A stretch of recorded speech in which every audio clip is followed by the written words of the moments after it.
Welcome back to another episode of the Structurally Sound Podcast. This is our last episode, and today we're going to discuss the Citicorp Center, which is a famous case of a unique case study behind structural engineering. So David, kick it off with some facts about the building. Oh my God. Yeah, so the Citicorp Center is located in New York City, 601 Lexington Avenue. It was designed by William LeMessurier.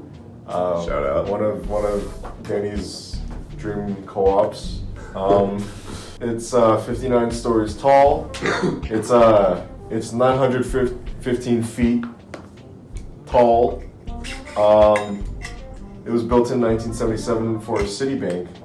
Within less than a year, there was a pretty critical flaw that was discovered. Can you talk more about that, Danny? I can. So, as David said, it was designed by William LeMessurier. And when they were, creating the structure design, there was a church on one of the corners of the structure that needed to remain open, in fact, during construction. So, LeMessurier made an interesting design choice to have the four base columns of the structure be centered at each of the sides rather than on the corners. Yeah. I think from above that, the loads were transferred from the building with these kind of like V braces. They're called chevron braces, where they meet at the middle of each side, so that then it gets transferred to the columns that are down on the floor. Yeah, those helped with like the load path, distributing all the loads from the floors above through these two chevron braces on each side and into the respective columns. But as we do now, LeMessurier designed according to the code at the time, the building code. And the code at that time said that you only needed to design based off of wind loads that were like head on, like to each side of the structure, perpendicular to each side of the building, I guess. Yeah, and according to the wind loads of the area, the chevron braces were satisfactory to withstand those loads. So yeah, less than a year later after its completion, this Princeton student named Diane Hartley was doing her undergraduate in civil engineering, and she was writing her thesis on the Citicorp Center. At the time, I guess during her analysis of the building, she found out that the chevron braces would not be sufficient for quartering winds, which approached the building at an angle, hitting two sides at once.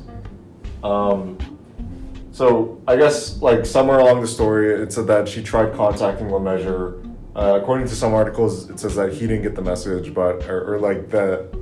basically the message didn't get to him until a little bit later. It also says that there's another student who was studying architecture at NJIT that also found this issue and brought it up, but it was only until later where LeMessurier actually decided to check these, rerun the calculations and check what would happen if quartering winds would actually hit the building. Yeah, so at first LeMessurier kind of dismissed the idea, and he said, the code says that you only need to care about head-on winds, and he trusted the code, just as we do now. But it spiked his curiosity, and he eventually redid some of the calculations, and he realized that the quartering wind loads, which hit a larger surface area of the building and affected the chevron braces at an angle that he didn't expect, did in fact create a load that was too much for the building to safely withstand. The quartering winds made some members of the chevron brace zero force members, where they contributed nothing to the stability and the strength of the structure. And in other members, it doubled the compressive or tensile forces, which was more than they could withstand. Along with this, what LeMessurier didn't know is that he planned to have the chevron braces welded, because obviously the braces were too long and through multiple floors, so they couldn't be one piece. So to connect them, he had planned for them to be welded, but the construction company instead decided to just bolt the braces together between the floors, which creates less strength, but it's cheaper. So between these two issues, Lemessurier and his team discovered that a 70-mile-per-hour wind would be enough to topple the building, and that occurs every 16 years in New York City. So a 1 in 16th chance to topple a building every year is obviously incredibly unsafe for a building that houses, could endanger like 200,000 people. So, David, what did Lemessurier continue to do after? Yeah, after finding this out, it was a pretty big problem that a huge building could just topple over in one of the most busiest cities in the world. 1 in 16 chance. So, to rectify this problem, he had it so that where the places of the chevron brace were bolted, he welded huge plates of steel in an attempt to try to reinforce the strength of the chevron brace. I believe that's how it still stands today. Yeah, and he did this kind of secretly during off hours in the middle of the night, and he did everything in his power to keep this out of the public and out of the news, which obviously it eventually came out. But he wanted to protect his legacy, and he was a perfectionist, so didn't want that to tarnish his reputation. Yeah, and at the time there was like a newspaper strike that was going on, so it kind of helped him a little bit where the story didn't go out immediately, but eventually it did come out, and I'm sure he received some sort of backlash. But I mean, Lemessurier is still a really good company today, so yeah, I think this is kind of a lesson in first of all the fact that an undergraduate student was able to really contribute to and discover something on their own and save lives by doing it. So it's just a tribute to that as much as you can, you don't feel like you can do that much as an undergraduate student, but you can really have an impact. I think it's also to in a lot of our classes, sometimes we just choose certain values or accept certain value, I guess. Yeah, there's just written standards and codes. Yeah, and we accept the code because it's the code, and it's been tested for years and years by other structural engineers who have much more experience than you. But sometimes you need to doubt the code and redo your calculations to ensure safety. I mean, yeah, like in this case, if the code only really mentioned the perpendicular winds, but I felt like the quartering winds were the thing that actually.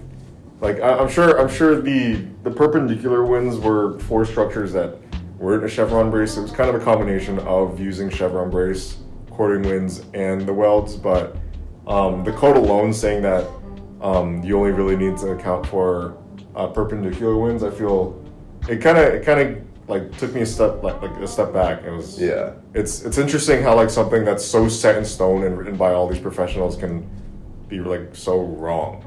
Yeah, I mean, a lot of engineering is making assumptions and making I guess shortcuts when you can and when it's safe and able to. But something of that extent seems, I don't know, it was surprising to hear. It's weird because whenever I walk around New York or wherever these huge buildings, even though I am studying to become a structural engineer and I don't have a full understanding of how buildings completely stand, it's pretty weird that people are behind this and those people could have made mistakes.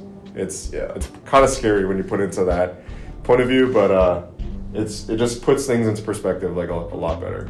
Yeah, I don't think anyone walks into a building and is worried about their safety. Yeah. Maybe on a bridge, some people are worried. If it's swinging around or if it's moving. But right now, sitting in this room, are you scared that the ceiling is going to collapse on us? Yeah, it's weird. Yeah. So now, to close out the podcast, we thought we could talk a little bit about what our plans personally for the future are. David, why don't you kick it off? Yeah, so hopefully after graduating here at Northeastern, I get employed. That's kind of the main goal. I would like to work in some sort of structural engineering firm. If in the case that doesn't happen, I don't have a company. I'm not super set on a company just because I haven't worked at any yet. I feel the co-op is going to give me a lot a lot better. And I'm gonna ask like Danny how life he was and everything. And ask. Are you other set on people. like a location? So yeah, like I'm still thinking like if I don't get employed, I was considering going to school to get a master's in structural engineering at Texas A&M, maybe, or like somewhere not on the East Coast, because I kind of want to spend my time somewhere else and kind of explore while I'm getting a master's. I know. There's like you said, like there's the chance where like you can be employed and they pay. Yeah, that would obviously be ideal. Yeah, where they pay for your master's degree. That sounds pretty nice. But yeah. I just think like I feel like I probably want to get a master's at some point. I don't know if I do it straight from this school, go to like straight graduate and go to do a master's or try to work first. But it is like increasingly more difficult to like get a good structural engineering job without a master's. For people who don't know, so like when you graduate with your engineering degree, you take the fundamentals of engineering exam, the FE exam, as a senior. If you pass that, then you become an engineer in training, EIT, and you can go work under a professional engineer, a PE. You do that for 4 years, and hopefully, we could do our master's during that time as well, part-time maybe. And then 4 years later, you can take your own PE exam to become a professional engineer, and that kind of maximizes your earning potential, what you can work on. You can sign off on projects. So that's kind of the goal for most people, I feel. Do you think that like the master's is kind of like a shortcut to get you hired? Like, do you think, like, obviously someone comes up to you and one person has a PE, one person has a master's degree, both in structural engineering. Yeah. Like, you took the PE, right? Yeah, I think almost like the master's only matters before you have a PE. Like, I feel like once you have a PE, it doesn't really matter what you did before then. Yeah, so it's almost like a little shortcut. But which probably means you should do it immediately. yeah. It's like a 2-year master's. We can like stay at Northeastern and it's like 25% off tuition or something. But I personally want to go somewhere else, ideally. Yeah. But like you do have to think about, because I feel like wherever you do your master's, there's a good chance you end up there. So you have to think about. Yeah, that is true. I think I wanna fact check this, but I feel like PE exams are like a little regional, not state by state. Oh, that's true. There's also like the PSE, like the Professional Structural Engineering exam, which I heard is way harder as well. But, yeah, David might be going to Taiwan though to do some of his architecture classes. So, in order for me to actually graduate Northeastern in 4 years, which is what would be most ideal, I need to take 2 architecture electives by the time I graduate. But there's no physical way I can fit 2 architecture electives into any of my remaining semesters, like that are not co-ops, other than traveling to Asia for a month in Taiwan for these 2 architecture electives. So. Yeah, and our friend Neil is there right now. I don't know if I actually told you about this, David, but like he was talking to me about it, and he's like, it's different than what he expected. I don't think, like, kind of negatively, but not like crazy. He said that like they're not staying in Taipei; they're in some like random city, and it's like a 20 to 30 minute walk to a bus, and then like a 30-minute bus ride to the city, which is like kind of annoying for him. And he said also like the infrastructure that they're living in is kind of shitty. I mean, I'm also kind of expected. I'm all up for experiencing a new culture. Like this would be my first time stepping foot into Asia. So yeah, like I just have to decide if I like want to do that or go on a trip with my family, but we will see. Yeah. What else are in our plans? Yeah. What did you really expand on what your plans were after? I guess I don't know. Kind of the same. I'd definitely be down to stay in Boston if like I get a job for my co-op. But like, not set on it. Honestly, I just want to live in like a city. Yeah, it's it's cool though, like especially for structural engineering, it's kind of like wherever you land your job and like wherever the area you work in, that kind of actually has like effect on the things you're designing. Like in California, we learned where there's a lot more seismic activity. There's this coefficient called like reinforcement, represented by Reinforcement ratio. yeah, reinforcement ratio, and you want the building to be able to kind of like deform under seismic load so that It's kind of interesting. completely like kind of crumble, like so it's not like completely brittle and just kind of Yeah, ductility is important, and like you'd think in a reinforced concrete structure you want as much rebar as you can for like strength, but the more rebar you have, it's more it's gonna be less ductile, and that's like you want a little bit of like I guess ductility just for those seismic loads. And like other like I know Florida has like a pretty good like stormwater like scene. Like it's like the climate of where you in depends on like how good of concrete you're gonna get, like the different materials you're gonna have access to. It's pretty interesting. That's kind of a big like decision to make. But also from an architectural like perspective, you know, around Boston, you're doing a lot of those like traditional, at least of old, like the old houses are like traditional 3-story brick houses or whatever. And like I know in my first studio, or actually not the first studio, in the online summer studio, like our professor John, like he would always talk about like I had like a long like open low rise kind of like one floor structure. He's like, oh, it's like the California kind of because in places like California, you don't really see like tall buildings because it's kind of a hazard. Like if that collapses, because earthquakes are more like common. Yeah. And but I know Florida doesn't really have like really tall buildings, does it? I mean, I'm sure the cities do, but yeah, it's also just like the way, like not even from a structural point of view, but just like the architectural style, I guess. And like I don't know, have you thought about like doing architecture at all? I mean, I'm not too sure. Like right now, I feel like it just makes more sense that I get fully set on like structural, and then if I really really want to, I guess move on to architectural, because I know it's possible. Like we mentioned in our third episode, one of the guys who made the bridges was both a structural engineer and architect. So it is and possible. so is Lemessurier. And yeah, William Lemessurier is both of those. We'd have to almost like do the 2-year structural masters plus a 3-year architectural masters. It feels like it would take a long time. It's kind of ridiculous at that point, but it is personally like I would love to like be licensed in both and own a firm that like does both. I mean, yeah, it makes sense that like you would want to be like a person who like can both design and know how like it'll stand.